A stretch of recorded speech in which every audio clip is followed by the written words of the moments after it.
Andrew Clennell, our political editor, and it is a shift, and it's a shift away from the United States approach when it comes to Israel. Yes, big developments overnight, Kieran, in terms of the Australian government's handling of the Israel-Palestine conflict. Australia differed from the US and the UK and backed a UN motion with 152 other countries calling for an immediate ceasefire in Gaza.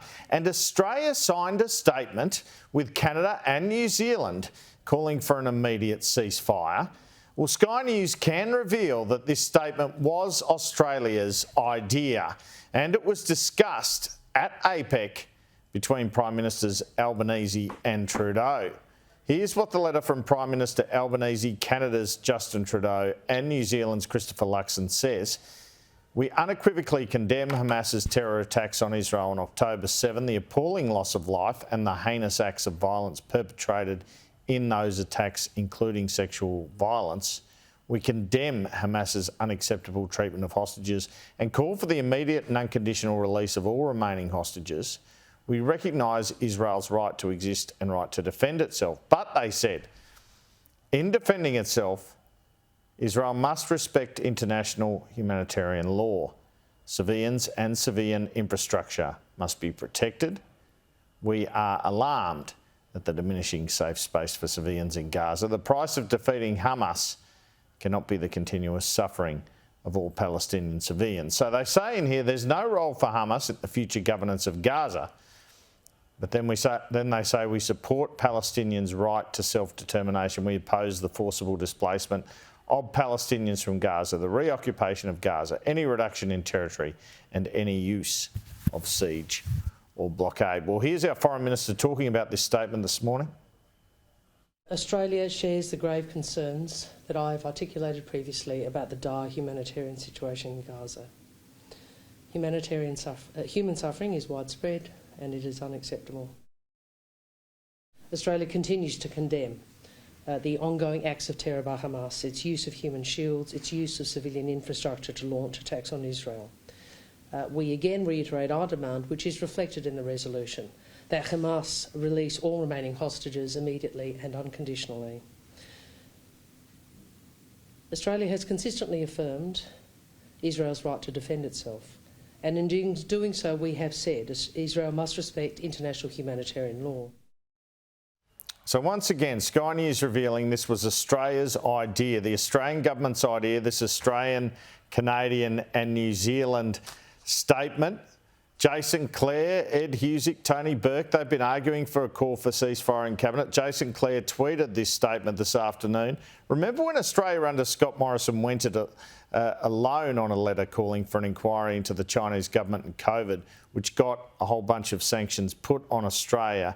Clearly that COVID incident has helped inform the approach of Anthony Albanese and Penny Wong here in getting allies to join this statement. And when it came to this motion at the UN for a ceasefire, the US voted against, the UK abstained. It's very rare for Australia to go down a different path to the US on these sorts of issues of foreign policy, a conflict in recent years.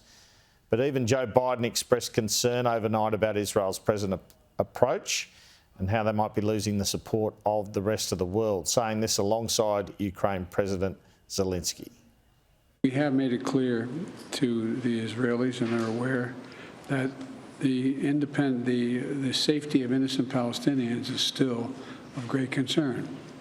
And so the actions they're taking must be consistent with attempting to do everything possible to prevent innocent Palestinian civilians from being hurt. The Australian government position really now at odds with that of the domestic opposition. Frontbencher James Paterson has reacted to this by tweeting the following. Labor's shameful abandonment of Israel and our US and UK allies at the UN is another display of weak leadership on national security, says James Paterson. A ceasefire keeps Hamas in power, but Anthony Albanese is clearly caving to domestic political pressure. Liberal Senator Claire Chandler joined him with a tweet pointing out that Australia had voted with Iran and Syria for the motion. And in the last hour, we've had this reaction from the Zionist Federation of Australia, who says the government should have voted with America. The statement reads, "The Zionist Federation of Australia and the Executive Council of Australian Jewry are deeply concerned by the inconsistency in Australia's decision to vote in favour of a UN resolution calling for a ceasefire shortly after issuing this joint statement with Canada and New Zealand that called for the removal of Hamas. The Australian government cannot have it both ways. Either it stands by its position in the joint statement that recognises that Hamas must be removed and return all the hostages, or it supports a ceasefire which would allow Hamas to remain in power and deliver on its promise to repeat the attacks of the 7th of October. And I have to say too, in the last hour or so, Kieran, there's been this controversy about Usman Khawaja, the Australian cricketer, going into the Perth Test tomorrow with this message on his shoes, pro-Palestinian. Sports Minister Annika Wells has backed that at a press conference.